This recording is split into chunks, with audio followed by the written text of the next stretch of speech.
Yes, and we have tons of questions for you. Everyone's Okay. so excited.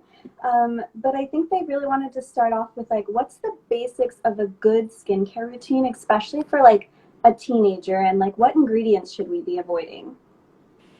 Well, I think that when you're a teenager, it probably depends on where you are in terms of acne, because pretty much all of us, almost all of us, get a pimple every now and then. So I think if you're just starting out, if you're a younger teenager, do things really basic. Just get used to washing your face. Just a nice mod cleanser like Cetaphil even, but also if you wanted something because you're a little oily, maybe use something with a little salicylic acid in it because that helps to exfoliate and kind of makes your skin look more radiant.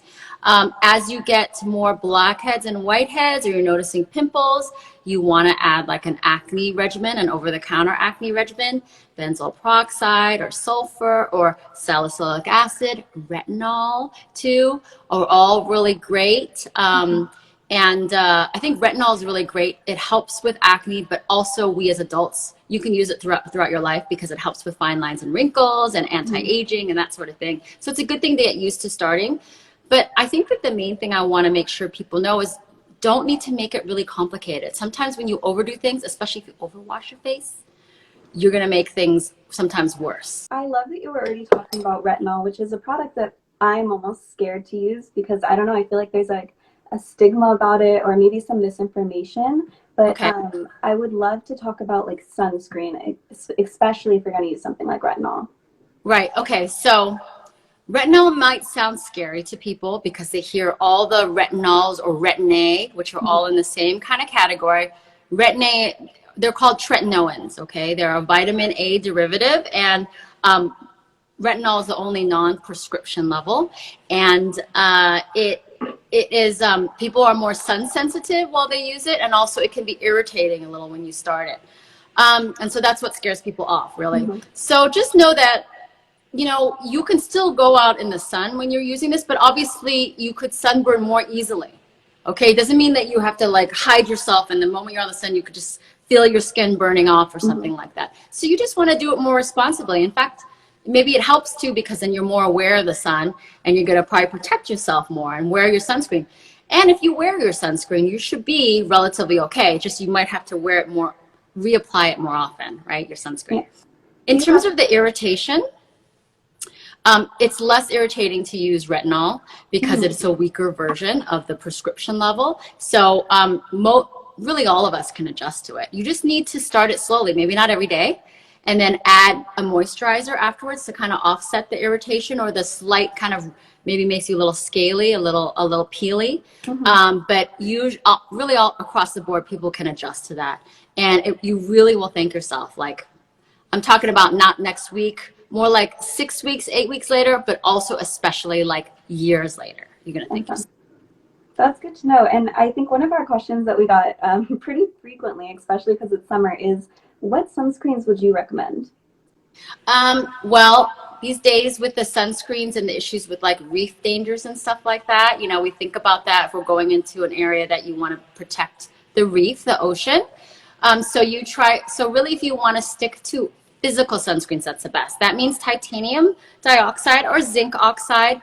Those are physical sunscreens, meaning that when the sun hits you, it bounces off of you. So that's more protective.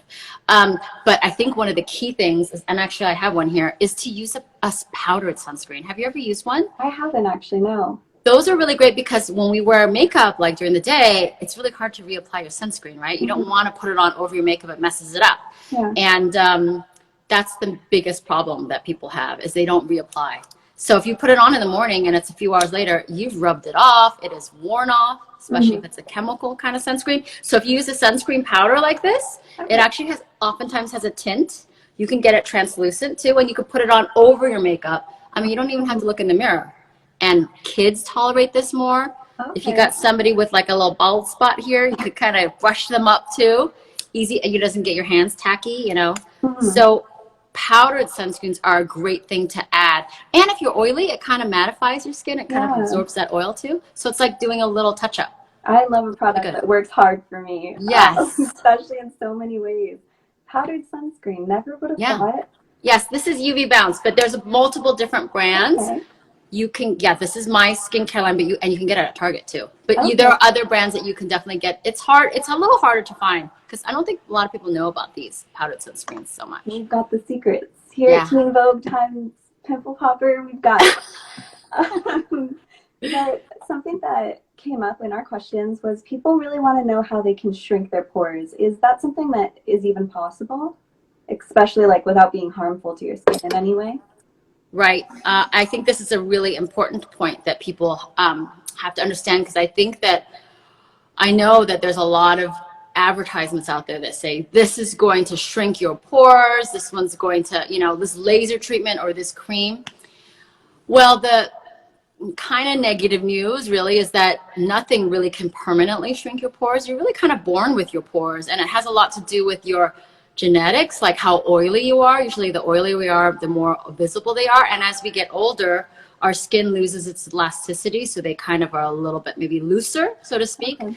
You can minimize the enlarging of your pores, though. You can do that by keeping them nice and clean and clear of debris, because if you have blackheads that kind of clog the area, they can kind of dilate those pores too.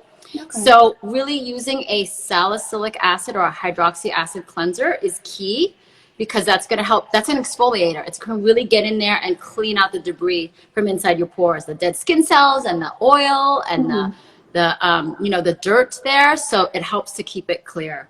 And so that would be the key really to help to keep your pores at a minimum, and retinol.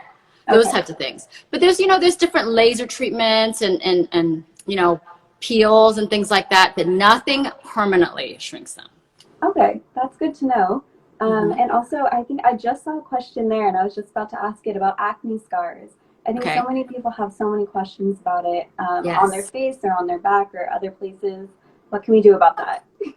Well, one thing I like to do is when people ask me about acne scars, I like to remind them that I like to give them a little bit of good news, because what most people perceive as acne scars, which are those red spots or those brown spots, depending on your skin color. I think you and I might tend to get more brown spots because we have a little more color in our skin.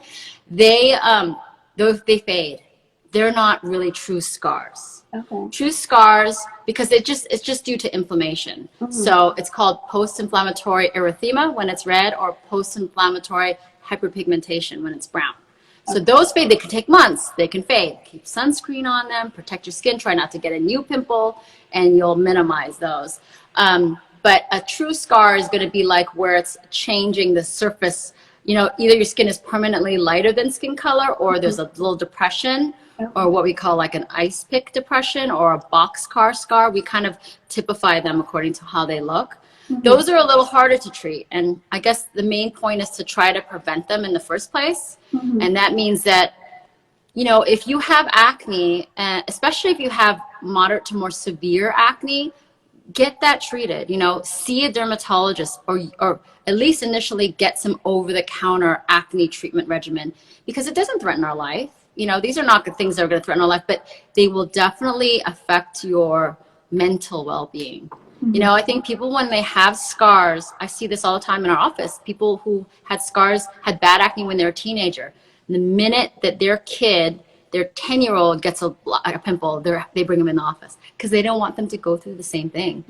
And it's all a thing where you feel like people look at you and they're looking at your scars, and so it really can play games with your mind. So it's very important to try to prevent that in the first place with acne treatments and seeing a dermatologist, maybe getting prescriptions. In terms of scars like that, like I was talking about ice pick or boxcar or rolling scars, there's a variety of treatments. It really kind of gets a little complicated, but there are laser treatments, there are chemical peels, there are what we call subcisions or punch excisions, there is filler even. All these sorts of things. Some of them are trying to kind of fill it in from underneath, stretch the skin a little bit so that it's not as visible, or they're trying to really sand the surface of the skin down, so that you're trying to even out so that there's not a dip in the skin. So it's really those kinds of things that target it, but none of those is like one great treatment that works fantastically. So that's why it's really important to head it off at the pass before it starts.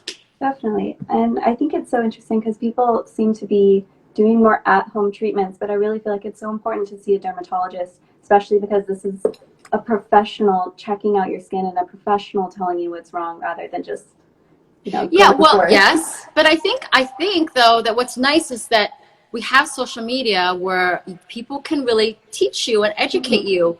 I feel like because of Dr. Pimple Popper, now people know what a lipoma is or milia, or so it's kind of nice that you get to educate people like that and entertain them. But then if they kind of understand why benzoyl peroxide works well in acne, because benzoyl peroxide is an antimicrobial, it's going to help to kill the bacteria that causes acne, then they're more inclined to use it and they're going to understand how to use it and they're going to feel really proud that they did it themselves. But I guess the point is more so start with some over-the-counter things, but definitely if you have more severe acne, seek out a dermatologist because there are definitely things that you can do that will make you not. I think sometimes people may regret it later on, like it's already run its course and it's very hard to reverse something.